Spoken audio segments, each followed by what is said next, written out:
பலிப்போர் பாக்கிய செல்வம் புவியில் இல்லையே. புவி நிரம்ப பொன் தந்தாலும் இப்பளிக்கு ஈடில்லையே.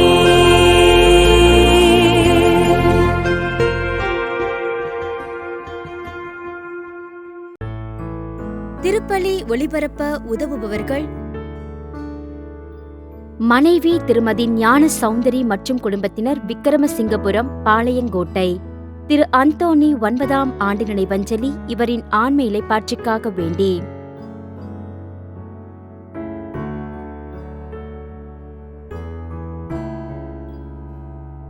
திரு ஏ பீட்டர் பிலோ குடும்பத்தினர், பழைய கோவில், திருச்சி. குடும்பத்திற்கு இறைவன் செய்த அனைத்து நன்மைகளுக்கும் ஆசீர்வாதங்களுக்கும் நன்றியாகவும் மற்றும் தொடர்ந்து குடும்பத்திற்கு நல்ல உடல் உள்ள சுகமும் இறையாசிரும் வேண்டி.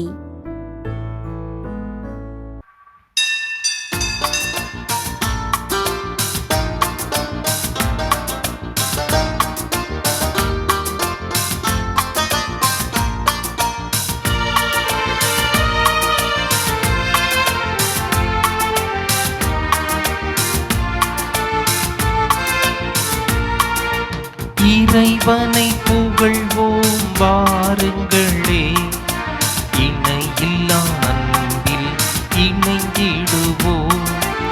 இறைவனை புகழ்வோம் வாருங்களே, இணையில்லா அன்பில் இணைந்திடுவோம். இந்நாளில் நம்மை அழைக்கின்றார், எல்லோரும் ஒன்றாய் கூடிடுவோம். இந்நாளில் நம்மை அழைக்கின்றார், எல்லோரும் ஒன்றாய் கூடிடுவோம். தந்தை மகன் தூய ஆவியாரின் பெயராலே ஆமென். நம் ஆண்டவராகிய இயேசு கிறிஸ்துவின் அருளும் கடவுளின் அன்பும் தூய ஆவியாரின் நட்புறவும் உங்கள் அனைவரோடும் இருப்பதாக. உம்மான்மாவோடும் இருப்பதாக. எளிதில் உடையக்கூடிய பொருட்கள் கீழே விழுந்துவிட்டால் மீண்டுமாக ஒட்ட வைத்து பழைய நிலைக்கு கொண்டு வருவது மிக மிக கடினம். பொருட்களை விட மனித மனங்களும் கூட மிக மென்மையானவை, எளிதில் உடையக்கூடியவை. அந்த மனங்களை ஒட்ட வைக்கக்கூடிய ஒரே ஒருவர் நம் இறைவன் மட்டுமே. பாவத்தால் உடைந்த பாத்திரமாக இருந்த அந்த பாவி பெண்ணை மீண்டுமாக அவரை மன்னித்து புது வாழ்வு அளித்தவர் நம் ஆண்டவர் இயேசு. நம்மையும் அதே இறைவன் நம்முடைய மனங்களை எல்லாம் முன்போல முழுமையாக்கி தம்மிடம் என்றும் அவர் திரும்பி வர நம் அனைவரையும் அழைத்து கொண்டே இருக்கின்றார். இறைவன் நமக்கு கொடுத்திருக்கக்கூடிய இந்த தவக்காலத்திலே நம்முடைய குற்றம் குறைகளை உணர்ந்து நம்முடைய உடைபட்ட அந்த நிலையை அறிக்கையிட்டு இறைவனிடமிருந்து அந்த முழுமையான வாழ்வை பெற்றுக்கொள்ள முயற்சிப்போம். அதற்கான அருளை வேண்டுகின்ற வேளையிலே நம்முடைய தவறுகள் பலவீனங்களுக்காக, குறிப்பாக நற்செய்தியில் நாம் வாசிக்க கேட்கும் பரிசேயர்கள் மறைநூல் அறிஞர்களுடைய குற்றம் குறைகள் போன்று நாமும் செய்திருக்கக்கூடிய பாவங்களுக்காக இறைவனிடம் மன்னிப்பு கேட்போம். பிறர் குற்றங்களை பெரிதுபடுத்தி எம் குற்றங்களை மறைத்துள்ளோம், ஆண்டவரே இரக்கமாயிரும். ஆண்டவரே இரக்கமாயிரும். திட்டமிட்டு சூழ்ச்சி செய்து பிறரின் நற்பெயரை நாசமாக்கி இருக்கிறோம், கிறிஸ்துவே இரக்கமாயிரும். கிறிஸ்துவே இரக்கமாயிரும். மக்களை ஒடுக்கும் சட்டங்களை எதிர்த்து துணிவின்றி இருந்திருக்கிறோம், ஆண்டவரே இரக்கமாயிரும். ஆண்டவரே இரக்கமாயிரும். எல்லாம் வல்ல இறைவன் நம்மீது இரக்கம் வைத்து நம் பாவங்களை மன்னித்து நம்மை நிலை வாழ்வுக்கு அழைத்துச் செல்வாராக. ஆமென். மன்றாடுவோமாக. இறைவா, சொல்லற்கரையும் தருளாலும் எல்லா ஆசைகளாலும் நாங்கள் செல்வராக்கப்பட்டுள்ளோம். இவ்வாறு பழமையிலிருந்து நாங்கள் புதுமைக்கு மாறுவதன் வழியாக விண்ணரசின் மாட்சிக்கு எங்களை தயார் செய்வோமாக. எங்கள் ஆண்டவராகிய கிறிஸ்து வழியாக உம்மை மன்றாடுகிறோம். ஆமென். இறைவாக்கினர் தானியேல் நூலிலிருந்து வாசகம். அதிகாரம் 2, இறை வார்த்தைகள் 41 முதல் 62 முடிய. அந்நாள்களில் இஸ்ரேல் மக்கள் கூட்டம் சூசன்னாவுக்கு சாவு தீர்ப்பிட்டது.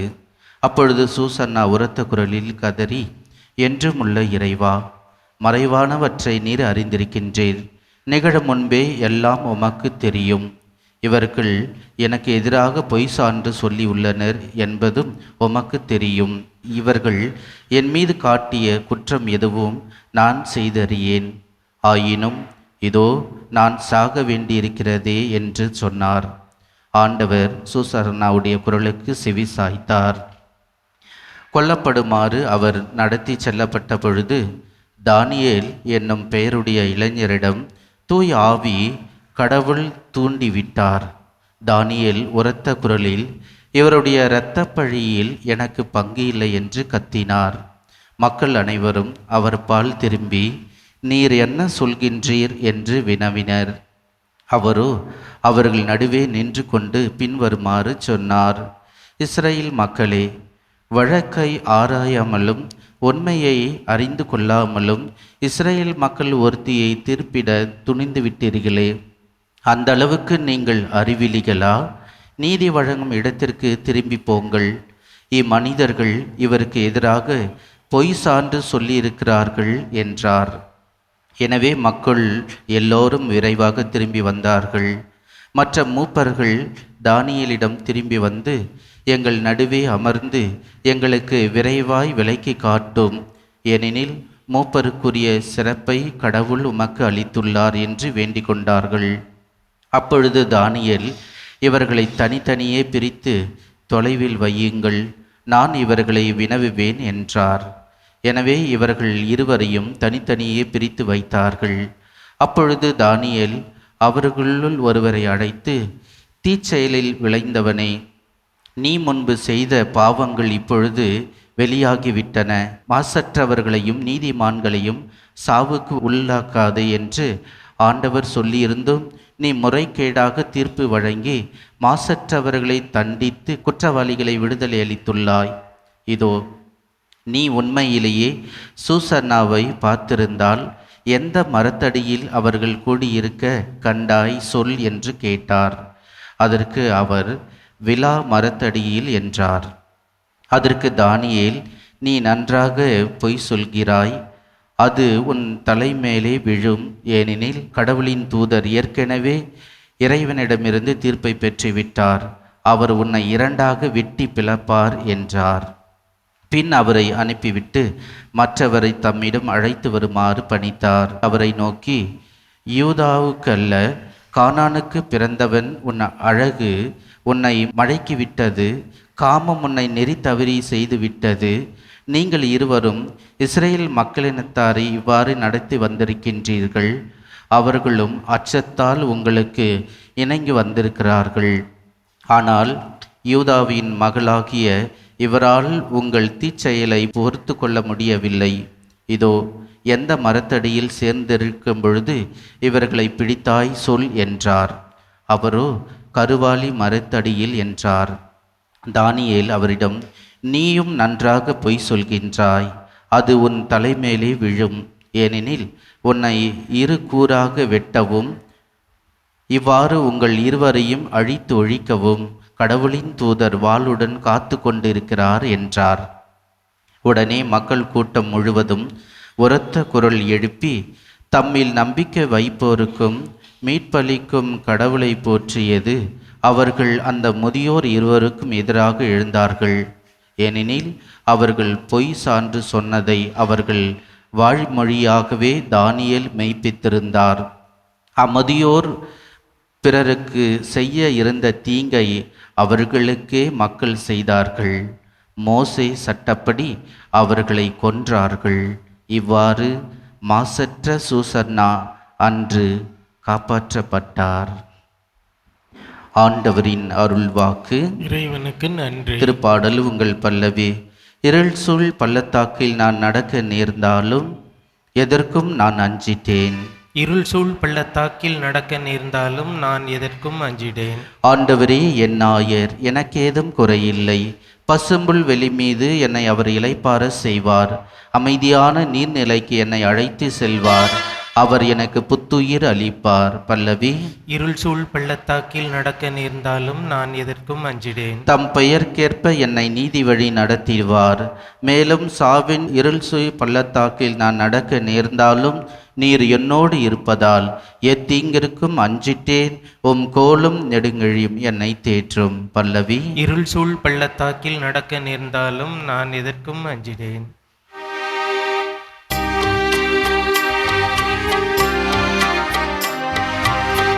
ஆயின் தன் மந்தையை காப்பது போல ஆண்டவர் நம்மை காக்கின்றார்.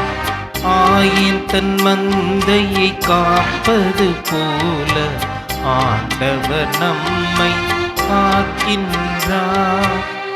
தீயோர் சாக வேண்டும் என்பது என் விருப்பமன்று, ஆனால் அத்தீயோர் தம் வழிகளில் நின்று திரும்பி வாழ வேண்டும் என்பதே என் விருப்பம். ஆயின் தன் மந்தையை காப்பது போல ஆண்டவர் நம்மை காக்கின்றார். ஆண்டவர்களோடு இருப்பாராக.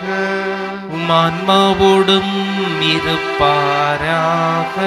யோவான் எழுதிய நற்செய்தியிலிருந்து வாசகம். ஆண்டவரே மாட்சி உமக்கே. பிரிவு 8 வசனங்கள் 1 முதல் 11 வரை. இயேசு ஒலிவ மலைக்கு சென்றார். பொழுது விடிந்ததும் அவர் மீண்டும் கோவிலுக்கு வந்தார். அப்போது மக்கள் அனைவரும் அவரிடம் வந்தனர். அவரும் அங்கு அமர்ந்து அவர்களுக்கு கற்பித்தார்.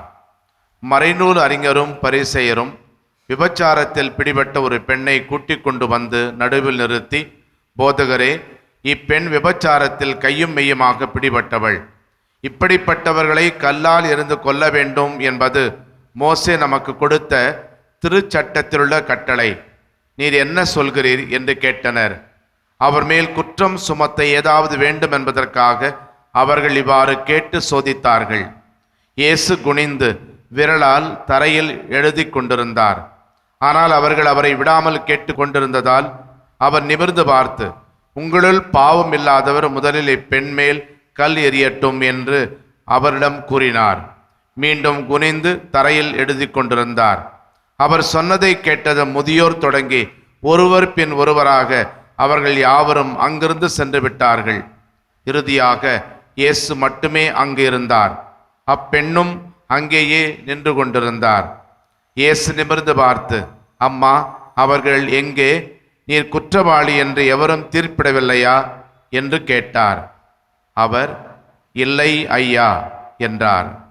இயேசு அவரிடம், நானும் தீர்ப்பளிக்கவில்லை, நீர் போகலாம், இனி பாவம் செய்யாதீர் என்றார். ஆண்டவரின் அருள்வாக்கு. கிறிஸ்துவே உமக்கு புகழ். ஒரு கிராமத்திற்கு வெளியே ஒரு சிறிய காட்டிலே துறவி ஒருவர் வாழ்ந்து வந்தார். அவருடைய குடிசைக்கு சற்று தொலைவிலே பெண் ஒருவர் தவறான வாழ்க்கையை வாழ்ந்து வந்தார். அந்த துறவி ஒவ்வொரு நாளும் தன்னுடைய ஜெபத்தின் போது, கடவுளே, ஒரு பாவியான பெண்ணை தினமும் நான் பார்க்கும்படி செய்துவிட்டீரே என்று புலம்புவார்.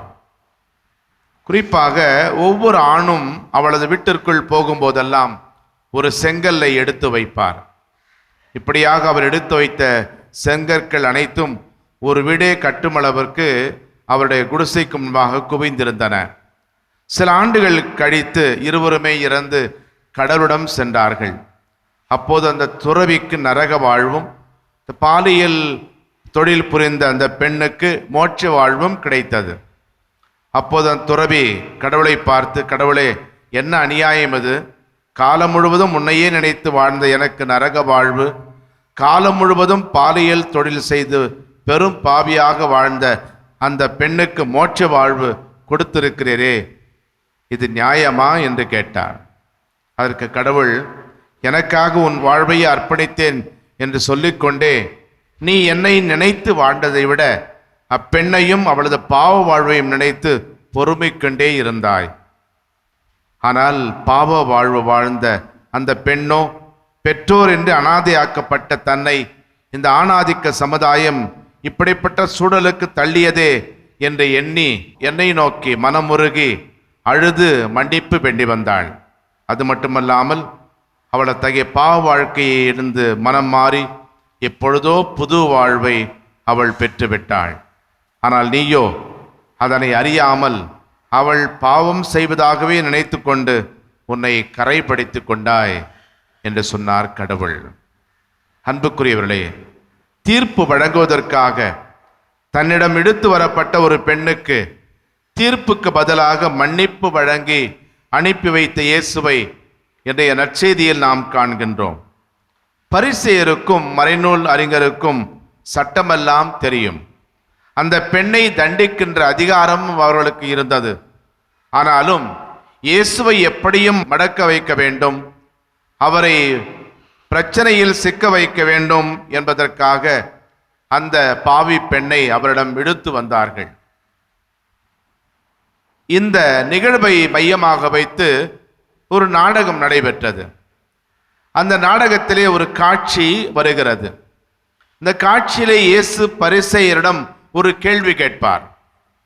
இந்த பெண்ணை விபச்சாரத்தில் கையும் மெய்யுமாக பிடித்ததாக சொல்கிறீர்களே, அப்படியானால் அந்த ஆண் எங்கே? எல்லோரும் மௌனமாகி போனார்கள். மோசேயின் சட்டத்தின்படி விபச்சாரத்தில் ஈடுபடும் இருவரும் கொலை செய்யப்பட வேண்டும் என்பதை லேவியர் நூல் பிரிவு 20 நமக்கு தெளிவாக கூறுகின்றது. பரிசேயரும் மறைநூல் அறிஞரும் விபச்சாரத்தில் ஈடுபட்ட ஆணை விட்டுவிட்டு அப்பெண்ணை மட்டும் இயேசுவிடம் கொண்டு வருகின்றார்கள்.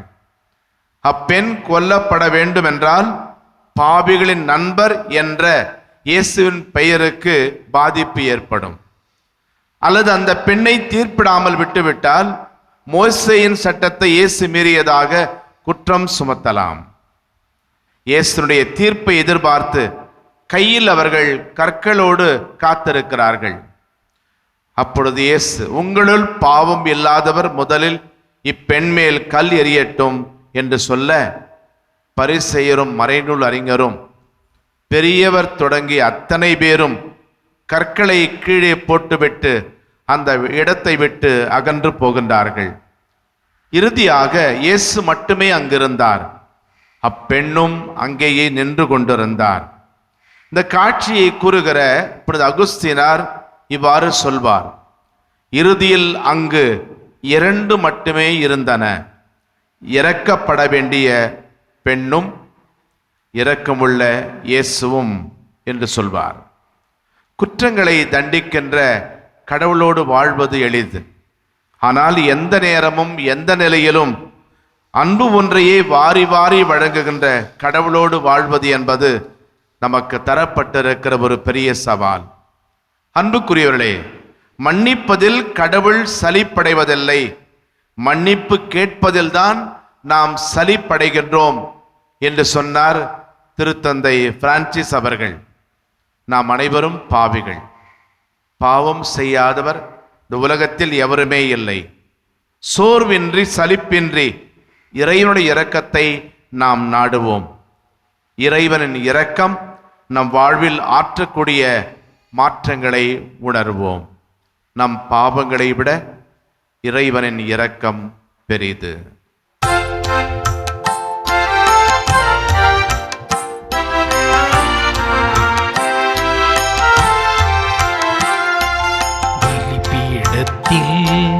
வைத்தேன் என்னை, பாவி என்னை ஏற்றுக்கொள்ளும். பலிபீடத்தில் வைத்தேன் என்னை, பாவி என்னை ஏற்றுக்கொள்ளும். நிலையில்லா இந்த உலகில் நித்தமும் பாதையிலே,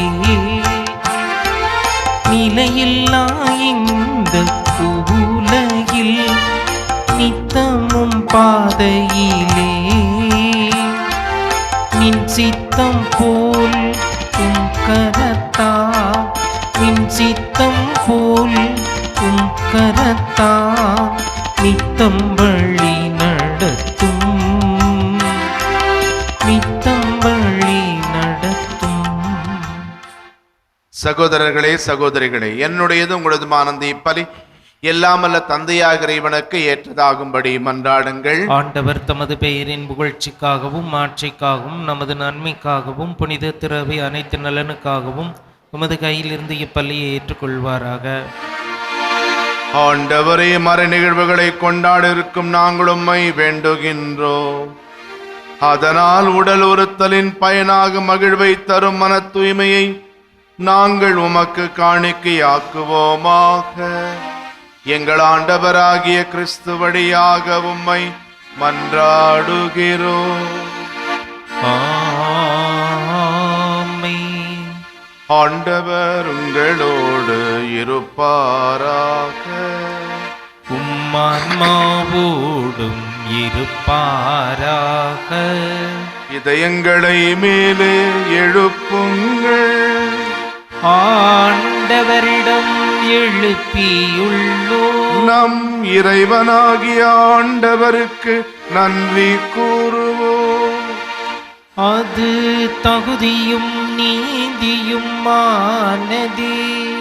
ஆண்டவரே, தூயவரான தந்தை என்றும் உள்ள எல்லாம் அல்ல இறைவா, என்னாலும் எவ்விடத்திலும் நாங்கள் உமக்கு நன்றி செலுத்துவது மெய்யாகவே தகுதியும் நீதியுமாகும். எங்கள் கடமையும் மீட்புக்குரிய செயலுமாகும்.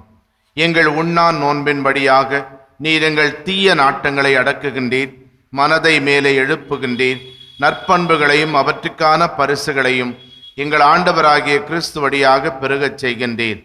அவர் வழியாகவே உமது மாண்பை வானதூதர் புகழ்கின்றனர். தலைமை தாங்குவோருமை வழிபடுகின்றனர்.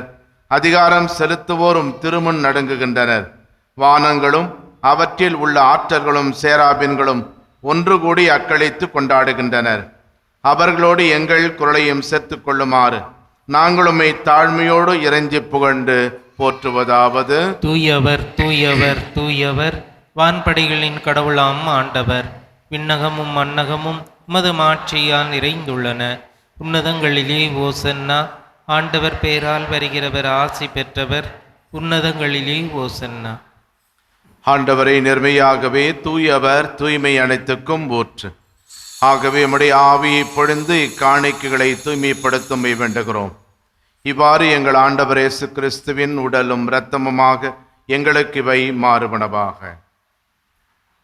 அவர் பாடுபட உளம் கனிந்து தம்மை கையளித்த போது அப்பத்தை எடுத்து நன்றி செலுத்தி அதை பிட்டு தம் சீடர்களுக்கு அளித்து இயேசு கூறியதாவது: அனைவரும் இதிலிருந்து பெற்று உண்ணுங்கள், ஏனெனில் இது உங்களுக்காக கையளிக்கப்படும் என் உடல்.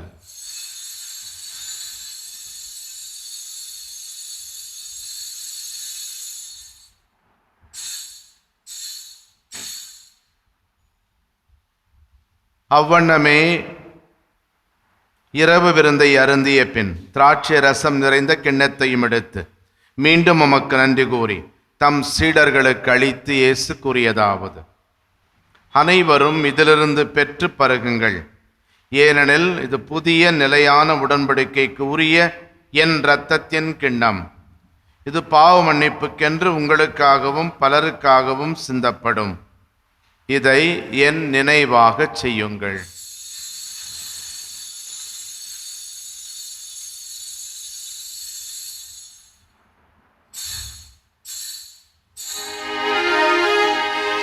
நம்பிக்கையின் மறைபொருள். ஆண்டவரே, நீ வருமளவும் உமது இறப்பினை அறிக்கையிடுகின்றோம், உமது உயிர்ப்பினையும் எடுத்துரைக்கின்றோம். ஆகவே ஆண்டவரே, நாங்கள் கிறிஸ்துவின் இறப்பினையும் உயிர்ப்பினையும் நினைவு கூர்ந்து வாழ்வு தரும் அப்பத்தை மீட்பளிக்கும் கிண்ணத்தையும் உமக்கு ஒப்புக் கொடுக்கின்றோம். உம் திருமுன் நின்று கூடியம் புரிய தகுந்தவர்கள் என எங்களை ஏற்றுக்கொண்டீர். எனவே எமக்கு நன்றி செலுத்துகின்றோம்.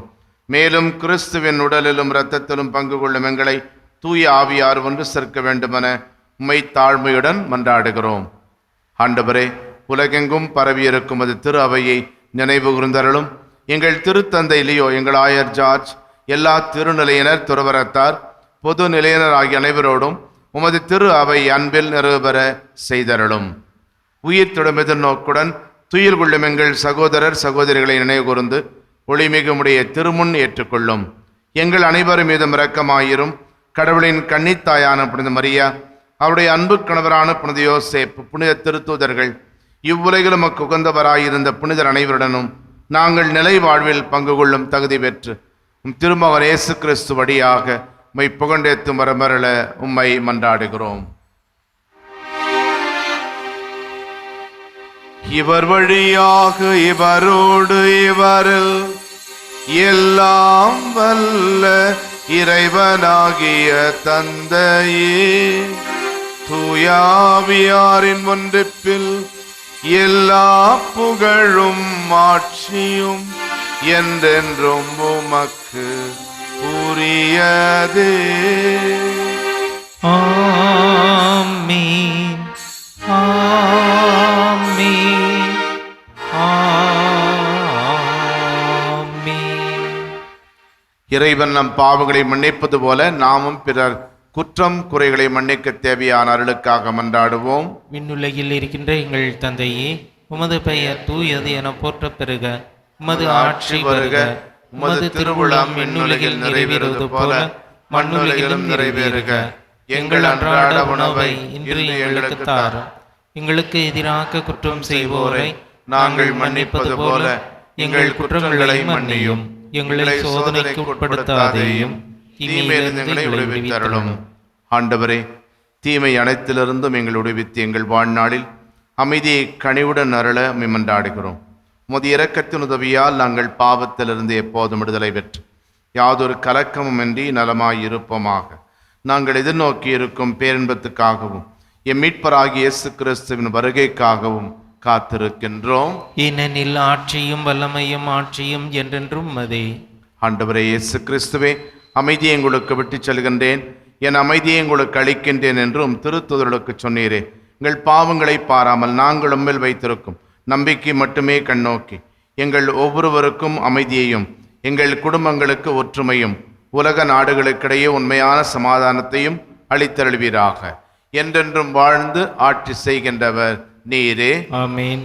ஆண்டவருடைய சமாதானம் உங்களோடு என்றும் இருப்பதாக, ஆன்மாவுடன் இருப்பதாக. ஒருவருக்கொருவர் சமாதானத்தை அறிவித்துக் கொள்வோம். சமாதானம்.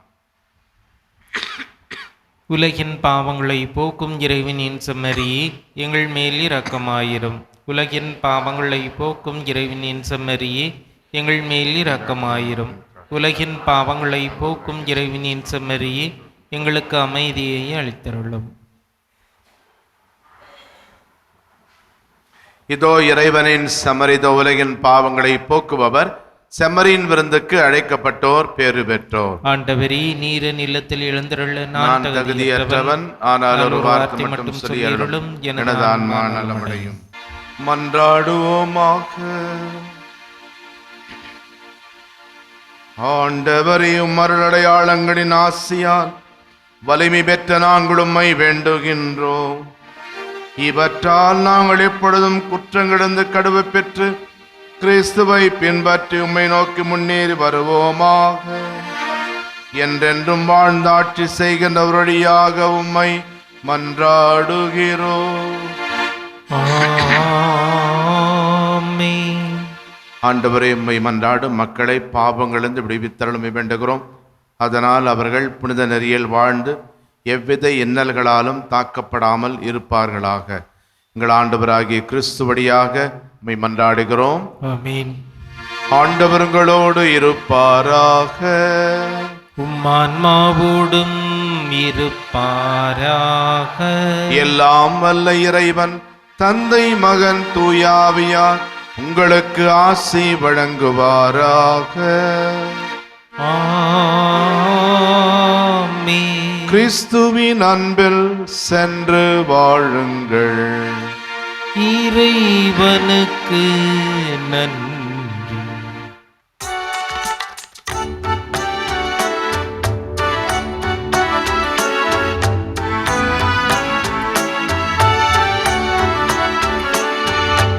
மாதாவே துணை நீரே உம்மை வாழ்த்தி போற்றவரம் தாரும்.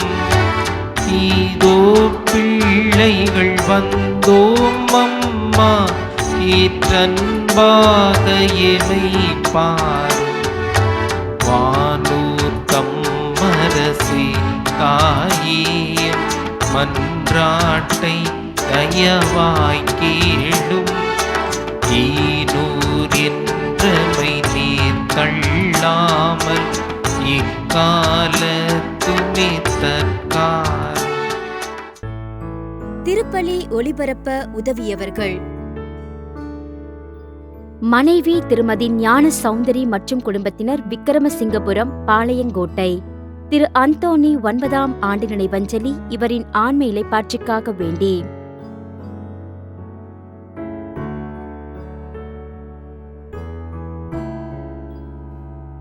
திரு ஏ பீட்டர் பிலோ குடும்பத்தினர், பழைய கோவில், திருச்சி.